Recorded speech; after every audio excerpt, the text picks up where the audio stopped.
Hello hello hello hello hello hello hello hello hello hello hello hello hello hello good morning good morning good morning good morning, क्या हाल चाल? Hello hello good morning, ये हाल चाल जनता। नमस्कार नमस्कार नमस्कार। तो कैसे हैं आप लोग?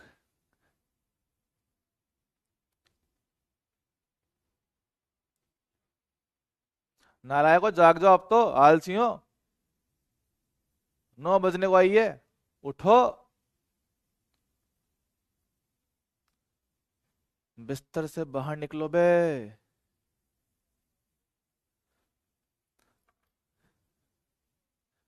जो जागत है वो पावत है। जो सोवत है वो सोवत ही है फिर। उसका कुछ ना होवत है।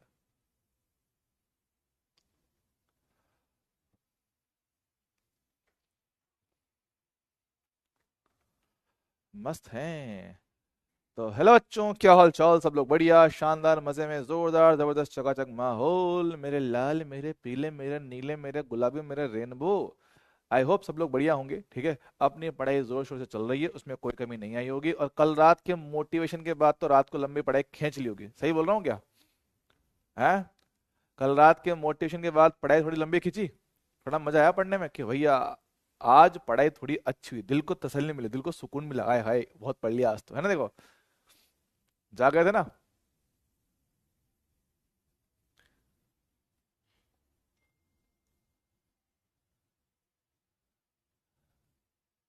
बड़ा जैकेट भी चोरी हो गई मेरी तो।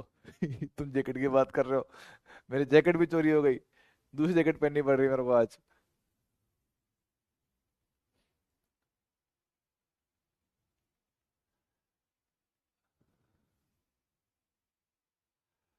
तो नमस्कार नमस्कार नमस्कार, स्वागत है आपका आपके छोटे से प्यारे से नन्हे से मुन्ने से बैच में, जिसका नाम है यकीन नीट हिंदी 2.0 2025, ठीक है। लास्ट क्लास में हमने एटम वाला चैप्टर खत्म कर दिया था, ठीक है। उसमें एक छोटा सा कॉन्सेप्ट बाकी है, वो करेंगे। उसके बाद फिर हम स्टार्ट करेंगे आज का मेन टॉपिक, जिसका नाम मेरे पास क्या है, नाभिक। जी हाँ। ये हालांकि ये वो बातें जो आप लोग केमिस्ट्री में पढ़ चुके हो, ये बातें आप लोग हालांकि केमिस्ट्री में पढ़ ही चुके हो। हाँ जी साहब। ना ना, लिया नहीं है भाई, चोरी हो गया है। पता नहीं कहीं खो गया वो, मिल नहीं रहा है। ठीक है, चलो कोई नहीं, आओ बात करते हैं। चलो भाई। ओए खुल जा देवता, ऐसा ना कर। देखो भैया, लास्ट क्लास में हमने बोहर के बाद की सारी बातें की थी ना। हमने बोहर की परिकल्पना पढ़ दी थी। सर लास्ट क्लास हमने एनर्जी के बाद की बातें की थी, ठीक है। एनर्जी की बात की कहानियों को जरा देखें तो हमने क्या क्या पढ़ा है। सर हमने पढ़ा था कि हमारे पास जो भी आपका फोटोन आता है, ओए बड़ा इसको जरा बढ़ाओ।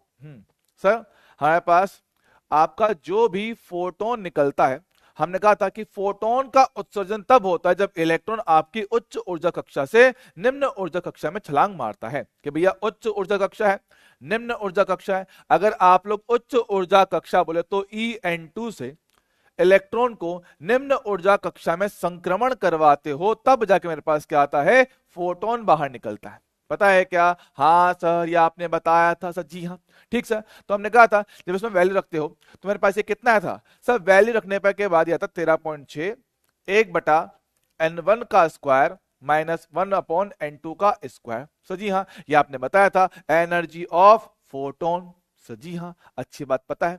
सर हमने कहा था कि अगर इलेक्ट्रॉन को ऊर्जा दी जाए, अगर इलेक्ट्रॉन को ऊर्जा दिया जाए तो वो निम्न ऊर्जा से उच्च ऊर्जा कक्ष में पहुंच जाता है। याद करो, हमने बताया था कि सर कि मान लो मेरे पास ये En1 है, ये En2 है, आपका इलेक्ट्रॉन मान लो यहां पर है।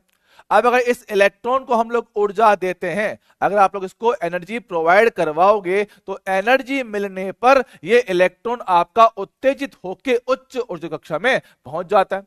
उत्तेजित होकर उच्च ऊर्जा कक्षा में पहुंच जाता है। हाँ सर, इसको बोलते हैं उत्तेजित होना। उत्तेजित होना, एक्साइटेड होना, है ना? उत्तेजित हो जाता है ना, और उच्च ऊर्जा कक्ष में पहुंच जाता है। चल ठीक है सर। फिर हमने कहा था, इसी से हमने निकाला था लेमड़ा, एच सी बटा लेमड़ा रख के सोल्व किया था।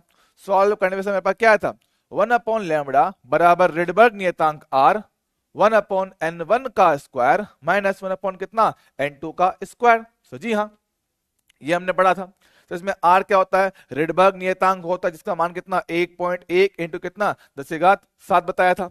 हाँ जी सर, 1 बटा आर कितना था 912 एंगस्ट्रॉम बताया गया था।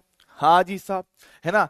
फिर हमने पढ़ा आपकी हाइड्रोजन स्पेक्ट्रम, हमने पढ़ा हाइड्रोजन का स्पेक्ट्रम, हाइड्रोजन का स्पेक्ट्रम, इसमें अलग अलग आपने पढ़ी सीरीज, लाइमन श्रेणी, बामर श्रेणी, पाश्चन श्रेणी, ब्रैकेट श्रेणी, फुंड श्रेणी, है ना। हमने कहा था कि अगर मेरे पास बात करें लाइमन, तो लाइमन में क्या है, आपका जो इलेक्ट्रॉन है वो उच्च ऊर्जा से पहली कक्षा में संक्रमण करता है ना। हमने पढ़ रखा है कि सर लैम्बडा मैक्सिमम के लिए एनर्जी न्यूनतम होता है, तो लाइमन में सबसे छोटा संक्रमण होता है 2 से 1 का। हाँ सर, और लैम्बडा मिनिमम की बात करें तो इसके लिए क्या होता है, एनर्जी मैक्सिमम होता है। हाँ जी सर, तो इसके लिए सबसे बड़ा संक्रमण अनंत से लेकर 1 का होता है। हाँ सर, याद करो। हाँ सर, तो मेरे पास जो सबसे पहला सबसे कम ऊर्जा वाला हिस्सा होता है उसको बोलते हैं प्रथम सदस्य, जो सबसे छोटा संक्रमण होता है उसको बोलते हैं प्रथम सदस्य, और उस श्रेणी का सबसे आखिरी जो होता है उसको बोलते हैं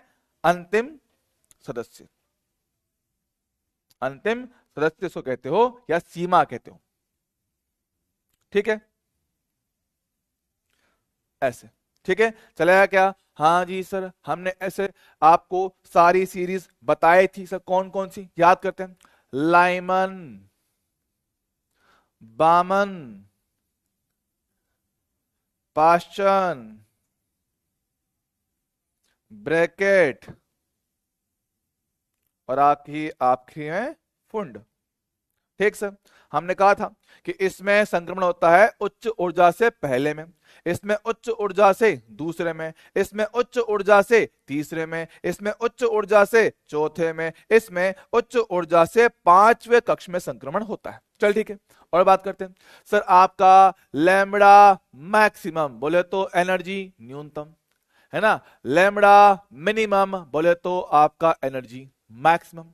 हाँ सर, हमने कहा कि भैया आपका न्यूनतम ऊर्जा के लिए 2 से 1 का जाएगा, इसमें 3 से 2 का जाएगा, इसमें 4 से 3 का जाएगा, इसमें 5 से 4 का जाएगा, इसमें मेरे पास 6 से 5 का जाएगा।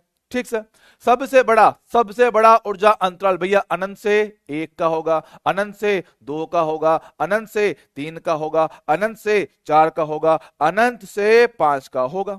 ठीक सर, मिलने वाला प्रकाश इसमें मेरे पास होता है पराबैंगनी, जो आपको प्रकाश मिलता है कौन सा होता है, पराबैंगनी मेरे पास होता है। इसमें मेरे पास आपका होता है दृश्य प्रकाश, और बचे हुए तीनों में आपको मिलता है इंफ्रारेड बोले तो अवरक्त किरणें आपको प्राप्त होती हैं। ले भाई खत्म, मामला डन है, खत्म।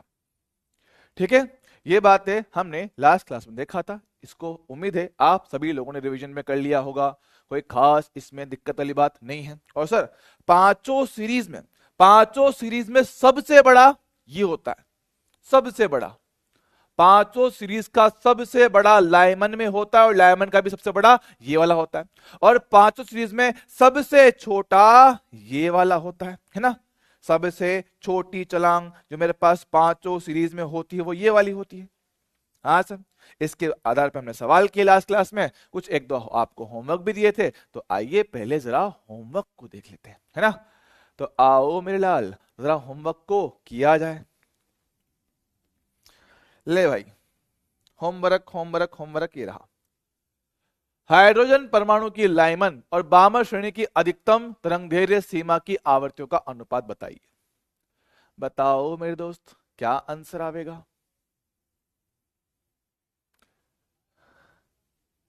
बताओ इसका आंसर क्या है।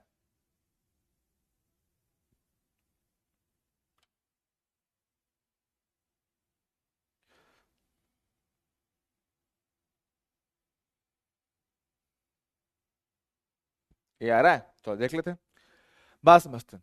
उसने पूछा आपसे अनुपात किसका, आवर्तियों का, लेकिन किस केस के लिए, अधिकतम तरंगदैर्घ्य सीमा के लिए, कि अधिकतम तरंगदैर्घ्य वाला जो केस है उसमें जो आवर्ती आएंगे उनका अनुपात बताना है। चल ठीक है, ट्राई करता हूं समझना कि सर लैम्बडा मैक्सिमम मतलब सबसे कम ऊर्जा।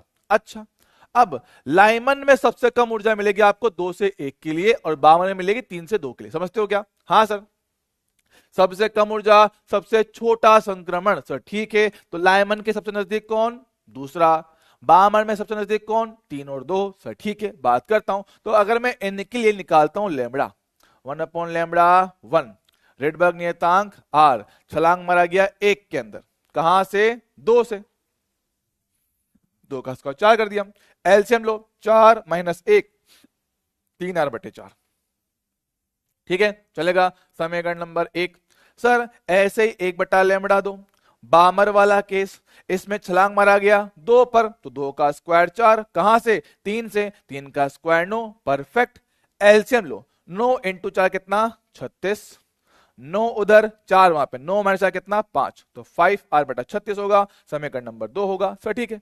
एक काम करते हैं, हम इन दोनों का आपस में भाग देते हैं, भाग दिया जाए। r से r गया, 4 से काटूंगा 9 बार में, ठीक सर चलेगा। ओके, यहां से देखो 1/λ1, नीचे वाला उल्टा हो जाएगा तो λ2/λ1 हो जाएगा। बराबर में मेरे पास देखो 3/4 ऐसा का ऐसा, नीचे वाला नंबर उल्टा हो जाएगा, 9/5 हो जाएगा, 27/20 तो ये आया, ये आ रहा ना 70/20। कुछ गड़बड़ किया क्या मैंने? यार लिखा तो ठीक है अपन ने, चेक करना तो 3, अरे 4 थोड़ी है, सॉरी सॉरी सॉरी सॉरी, सही है, ठीक है। तो 27/5 है, ठीक। अब देखो ये मेरे पास क्या है? लैम्बडा का अनुपात है। ये मेरे पास क्या है? λ2/λ1 में कितना आया है? 27/5। पर ध्यान से सुनना, उसने अनुपात पूछा है आवर्तियों का, समझ रहे हो क्या? हम जानते हैं कि आवर्ती लैम्बडा के व्युत्क्रमानुपाती होता है, तो यहां से ν1/ν2 जो होगा वो लैम्बडा के उल्टे अनुपात में आएगा। सो ये कैसे आया? ये कैसे आया बताऊं? देख समझाता हूं। हम जब भी बात करते हैं प्रकाश की, क्या प्रकाश के लिए वेग होता है c बराबर न्यू इंटू लेमड़ा? अरे हाँ सर। तो यहां देखना, क्या न्यू बराबर c/λ बनेगा? सर जी हाँ। तो न्यू समानुपाती होता है 1/λ के। हाँ सर। तो जो अनुपात लैम्बडा का है उससे उल्टा आवर्तियों का अनुपात बनेगा, बड़ों कितना? 27/5। ये आपका आंसर है। तो मेरे पास क्या है? आवर्तियों का अनुपात 27/5। ऑप्शन कौन सा? पहला। आया क्या? अरे बोल मेरे लाल, आया क्या? क्या इसमें कोई समस्या है, टेंशन है, दुख दर्द है, पीड़ा है? जल्दी बोलो, क्या इसमें कोई दुख दर्द, समस्या, पीड़ा वाली बात?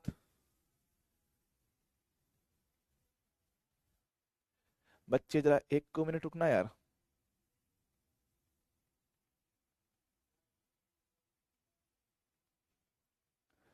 ठीक है, डंडना डन डंडना डन डंडना डन डन। ओके सर, जरा आगे की बात की जाए। अच्छा, अगला सवाल नजर आ रहे सामने, नीट 2024 का सवाल, नीट 2024। उम्मीद है आप सभी लोगों ने ट्राई किया होगा। चल देखते हैं।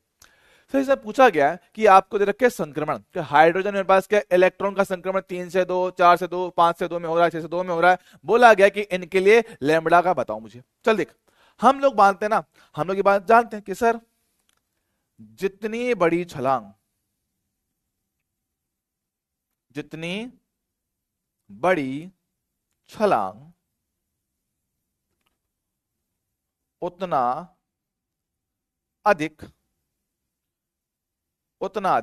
एनर्जी ऑफ फोटोन, और फोटोन की ऊर्जा जितना ज्यादा, लैम्बडा उतना ही कम। क्या ये बात समझते हो क्या?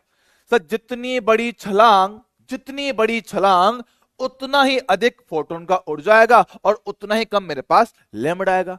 बात समझे? हाँ सर समझा। तो जरा देखिएगा सर, इन सारे ऑप्शन में सबसे छोटी छलांग या सबसे बड़ी छलांग कौन सी? देखो सर 6 से 2 की छलांग सबसे बड़ी है और 3 से 2 की सबसे छोटी है। तो सर सबसे छोटी छलांग के लिए ऊर्जा सबसे कम मिलेगा, लेकिन उसके लिए लैम्बडा सबसे ज्यादा होगा, और सबसे बड़ी छलांग के लिए आपका फोटोन का ऊर्जा सबसे ज्यादा, लेकिन लैम्बडा सबसे कम होगा। अच्छा तो देखो चारों ऑप्शन में से सबसे बड़ा लैम्बडा कौन सा? देखो सर सबसे बड़ा लैम्बडा तो ये वाला है 656, तो भैया ये जाएगा इसके हिस्से में।